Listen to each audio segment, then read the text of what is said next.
So the next headline sponsor that we have is the Women Tech Makers community. That's a community just like ours for women in tech. They're, of course, more tech focused and more focused on Google products as well. But they are a Google owned community and they run it and they develop it and create amazing programs worldwide.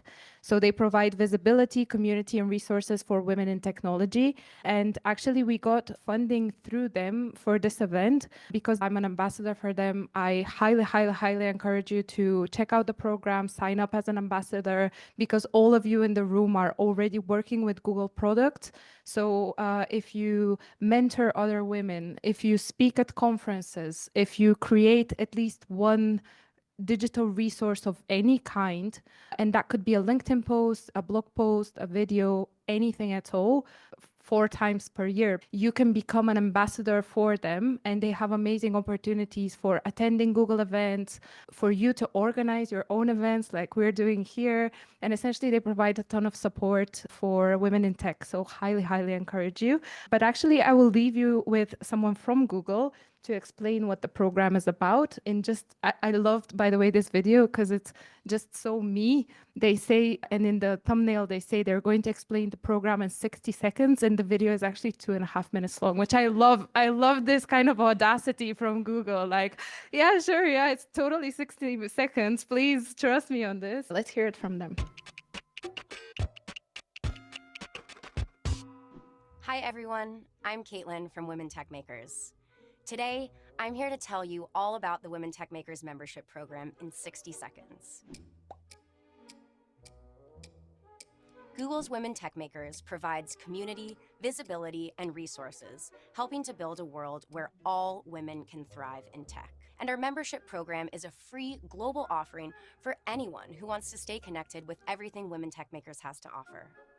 So, what are the benefits of being a member, and why should you join? Well, here are just a few. You can stay up to date with the emails and resources tailored to your interests from Women Tech Makers, Google, and the global tech ecosystem. You can be the first one to get a glance at upcoming events, training opportunities, and special announcements. And lastly, and most importantly, you'll get the opportunity to connect with a global network of other brilliant women in tech. But that's not all. Today, we are joining forces with Google Developer Profile, an amazing platform that you can leverage to build your professional presence, learn about Google technologies, and unlock new achievements. Having a dev profile not only provides personalized recommendations on the best learning opportunities and communities to join, but also enables you to showcase your talents both on the platform and externally in your social media and personal sites. You've worked incredibly hard to get to where you are today. Why not showcase your skills and talents to the world? And that's why we've created a shiny new badge for membership so that you can get the best of both worlds. Anyone can join, so head over to womentechmakers.com/members to claim your badge and join our community today. Join us and help create a more inclusive future for everyone in tech. To Chloe Christine, that will be teaching us how to be maximizing marketing insights with the help of Lookers. A little bit about Chloe. She is a data expert specializing in helping businesses and agencies make sense of their website and SEO and PPC data. She offers a range of services including Google Ads management, auditing, SEO data analysis, and reporting automation for both agencies and for freelancers as well. And on LinkedIn, you'll find her sharing tips and tricks as your BFF on all things data. So I absolutely love this. She is proficient in setting up and auditing GA4, implementing conversion tracking, analyzing and visualizing data to provide actionable insights. And she also works with Google Tag Manager and GA4 to create custom variables and all of the stuff. She essentially combines basically every session that we've talked about so far. So a great person to talk to us about visualization in Looker Studio. And a fun fact for her is that she is basically a local to Bulgaria as a country in my eyes, because she actually lived here for 2 months a few years ago. She was a digital nomad for over 2 years. So anyone interested in that kind of lifestyle or her experience of Sofia, I know I am for sure. I'd love to chat to her after her lecture. So give it up for Chloe. Thank you. Hello. That was quite the introduction. Thank you. I need this clicker. So I'm going to talk to you all about Looker Studio, or Data Studio as it was called formerly. I'll try not to bore you to death and give you a headache with this, but if you're not aware, Looker Studio or Data Studio, basically a data visualization tool. It makes it, you can create really cool reports, analytics. So anything that you've done from all the cool stuff that they've been talking to you about with ads and tag manager and all your Google Analytics stuff, you can put it into visualization with Looker Studio. Anyone can use it. There's a free version. There's also a paid version. Frankly, it's probably not worth upgrading to the paid version for the vast majority of people, but it's free. It turns complex, raw marketing data into clear and actionable insights, ideal for any budget, and you can build really cool stuff. It will help you build and automate presentations. So if you're one of those people that has to give marketing presentations once a month, every quarter, to a board of directors or higher ups in your organization, and it takes you weeks and weeks and weeks to gather all that data together, you can always create something like this where it will just update automatically. You can take screenshots from it, or you can even create a page-by-page report. So I tend to break data visualization down generally into two kind of sections: dashboards, and then page-by-page stuff, which is more like a PowerPoint presentation that you would just download and send to whoever whenever you needed to. So we do this for our Google Ads reporting for clients. So we have like an overview page, and then we'll have some long-term KPIs, and then like a breakdown of some slightly more in-depth information. If they want to look through that, I can almost guarantee you the vast majority of them don't, but there you go. There's a whole range of different things that you can connect into Looker Studio. So you've got all your Google tools like the guys have been talking about: Google Ads, Google Analytics, Google Search Console, and they're all free. There are also some paid connectors, so you can use things like Supermetrics, Power My Analytics, Reporting Ninja, and that will give you a whole host of additional platforms, things like TikTok ads, basically all your social media platforms, SEMrush, you can get RFs data in there. Pretty much any platform that you might be using on a day-to-day basis can probably import data into Looker Studio if you want to. There's even some really weird ones. Someone asked me once about a connector for CRM that's only available in the Netherlands, and lo and behold, there is a connector for it. If you're also like super savvy with technology, you can use APIs for building your own connectors.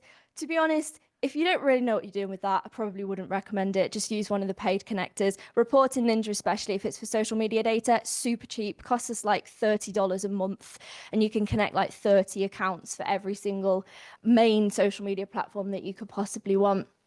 A lot of people complain that Looker Studio can be a bit slow, and it can. I'm not denying that, but there is an option for something. When you connect your data in, look for the extract data source, and what this does is preloads your data into like the back end of the system. You can set it to daily, weekly, monthly, however often, and then your reports will load much more quickly. Here's a little example of what that looks like. So, reporting for SEO data. This one's my favorite, SEO and PPC, I'll be honest. So you can track pretty much anything you want. The most common things I think for SEO is organic traffic, keywords, and the relevant keyword data like your average position, impressions, etc. Impressions, click-through rate, and conversions, or key events as they're officially called, but I'm not sure we've quite moved on to actually calling them key events yet. I think we're still on the conversions bandwagon. I certainly am. And you can do some really cool stuff with your SEO data that you can't do very easily through things like Google Search Console or Google Analytics. So for example, here, one of the things we like to look at from an SEO perspective, we call this a click gap analysis, but I've seen it called a few different things.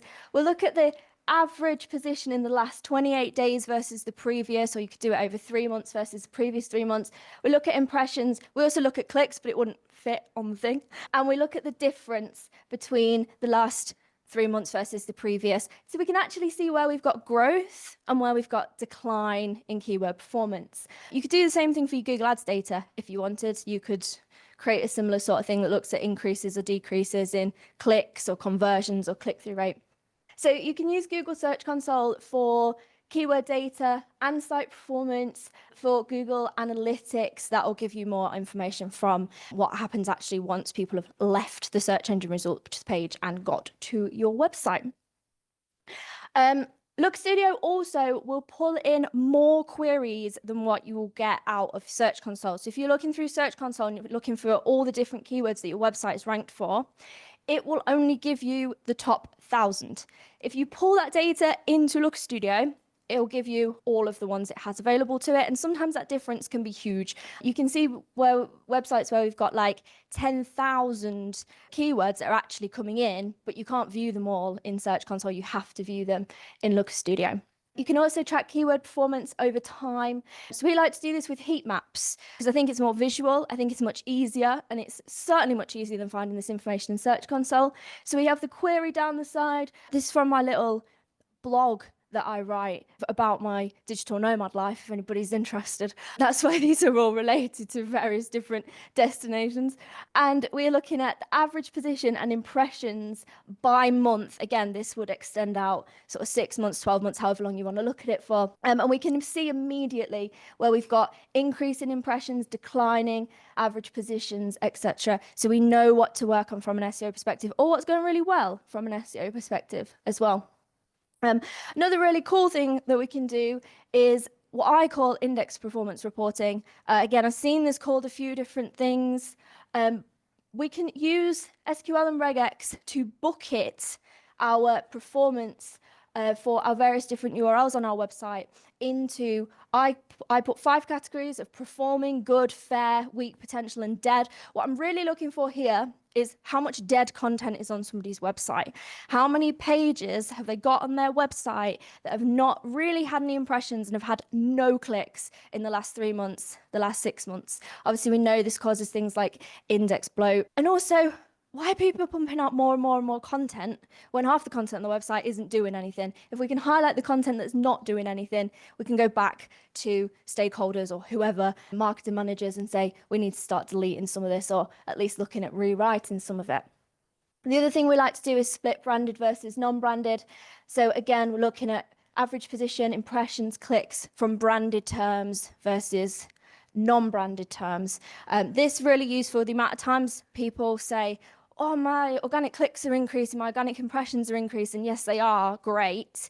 But if it's all from branded search and you're not making any gains on your unbranded stuff, are we actually achieving what we want to achieve? I'm not saying it's a bad thing, just saying you need to be aware of what your data is actually telling you.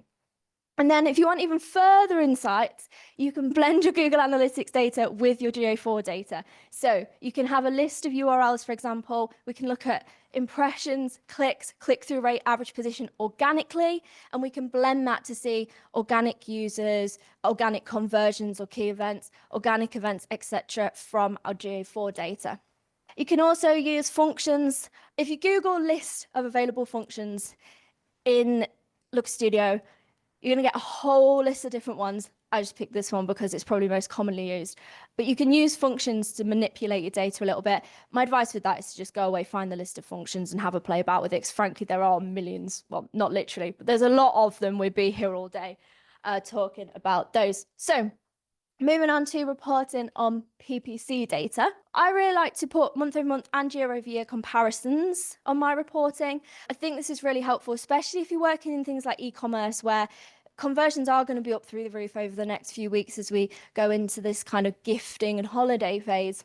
So it's really helpful to be able to compare both month-over-month and year-over-year. I think this is also particularly important for client reporting, maybe even more so than for internal use, because at least then you don't have to go back and forth via email 600 times explaining to someone that the results aren't actually down, it's just a seasonal trend. They can see it in the report that you've created. For really basic reporting, for PPC, one of the most common things we do is just use tables. Really, really simple, but it means you don't have to sit writing them out in Google Sheets or Excel. You can just auto-populate something like this, put the month or the week, however often you report, and then any key metrics that you want from the platforms. Same Google Analytics, like we were talking about earlier, you could do something very similar for that. And obviously really helpful for client reporting. Give them the link to the report, and then hopefully they'll stop emailing you a million times a day asking you how their ads are doing. I've been trying to do that over the last few years, but I don't know if we're actually getting anywhere. The other thing we look for if you're running e-commerce campaigns is you can use Look Studio to identify if you've got products in more than one campaign. A lot of the reports that I'm sharing on here, I have shared publicly via my LinkedIn. So if you want any of these, you should be able to go and get access to at least the majority of them. So you don't have to sit and create them yourself.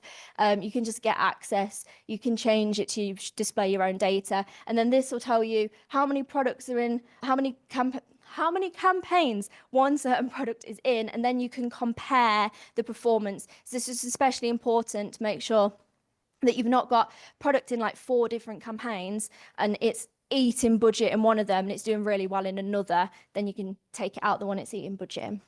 We also use reference lines in Looker Studio. You can add this cool little industry average, or sometimes I put a target on there as well. Again, I think particularly helpful for client reporting, maybe not so useful for internal reporting. It depends how you're doing your internal reporting. But yeah, we like to put industry average. Also helps clients, again, because I think then at least they can see, actually, you know, we are above or below where we really should be. Again, might stop some emails coming through around reporting time for you. So we also, similar to what we're doing with keywords, we can track campaign performance over time, also using heat maps. So for this one, for example, you can do this with campaigns, ad groups, products, anything. This one looking at products, we're looking at ROAS versus cost over time. So we can see immediately if we've got a product that's fallen off the edge of a cliff, or another product that's on the up, maybe it's becoming really popular, it's something we want to extract out, put it in its own campaign, put it in its own Performance Max campaign. And we'll be able to see really, really quickly how results are doing. I really like these. These are, by technicality, pivot table heat maps. So if you're playing about in Looker Studio, that's the, the table type that you want to be looking out for to get this kind of stuff. And then lastly, reporting on social media data. I need to check I'm not going to run over my time. I'm not. So you've got loads of available connectors, organic and paid, pretty much for every social media platform you could want. Again, these are not native integrations for Looker. You will need a third-party provider. Personally would recommend looking at Reporting Ninja. I think it's the cheapest. I think it's one of the most reliable. That's not to say there aren't others. Windsor AI is another good one. Metrics, another good one. Supermetrics, probably the most common or the biggest one. It is also one of the most expensive ones. So if you're looking for something that's going to do the same thing, but on a slightly cheaper price, check out some of those alternatives I mentioned. I think I might have I've already mentioned this, but if you are super tech savvy, you can look at creating your own API.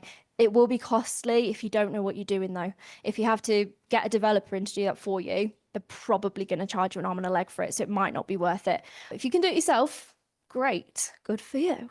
So you can track, again, similar metrics to what we track for PPC, really. Impressions, reach, click-through rate, engagement, ROAS, cost conversions, anything you want. Most, if not all, of the metrics that are available in the ads and organic platforms are also available in Looker Studio via those connectors, but you can also do some stuff to like create your own ones. We've done work before with LinkedIn where we've looked at impressions per person when we're looking at company pages. So if a company has 100 employees, we'll look at how many impressions per employee they get on average, and that can give us a benchmark across the industry if we look at enough accounts. You can use SQL and regex to bucket posts. So we use this. This looks a lot more fancy than it actually is. What this does is in the legal sector, but you can do this for anything. If the post contains the word employment or employment law or harassment, then the post goes into the employment law bucket. If the post contains the word award or awards, then it goes into the awards bucket. You get the idea. What this allows us to do is put posts into certain buckets so we can see, okay, when we post an event or an award, we get loads more engagement than when we post about employment law. When we post about corporate law, we tend to get more likes than what we get on average than when we post about, I don't know, careers or something. I don't know what people really care about, but you get the idea. You can do a monthly overview again to track, similar to what we do for Google Ads. So this looks at like meta ads data, but again, clicks, link clicks, impressions, etc. Really handy for client reporting. And then campaign name filters. You can filter based on your naming conventions. So if you use traffic as a name in your campaigns, you can do this for Google Ads, you can do this for social ads.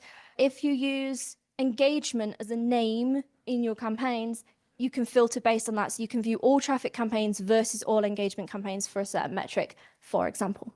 So to wrap up, the biggest takeaway I think I want you to get from this is go into Looker Studio if you're interested and have a play around with it. All it's doing is pulling data from all your third-party sources and letting you visualize it. You can't break anything in there. You can't F anything up, right? You're not going to go in there, start pulling through your event data from Google Analytics, and suddenly your event data is going to stop working. It's not going to happen.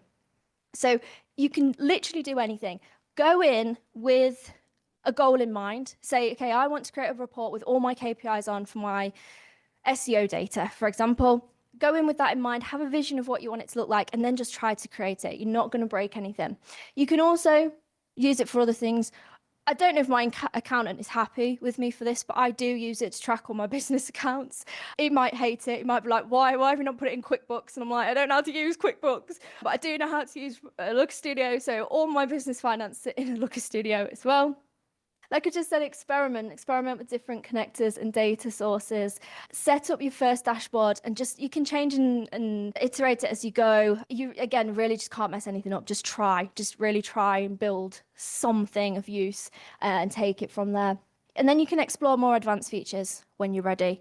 You don't have to do all that fancy stuff straight away. Just start with the basics. That's everything from me. Thank you for listening. And if you've got any questions or anything, do feel free to message me on LinkedIn and I'll get back to you there. Thank you.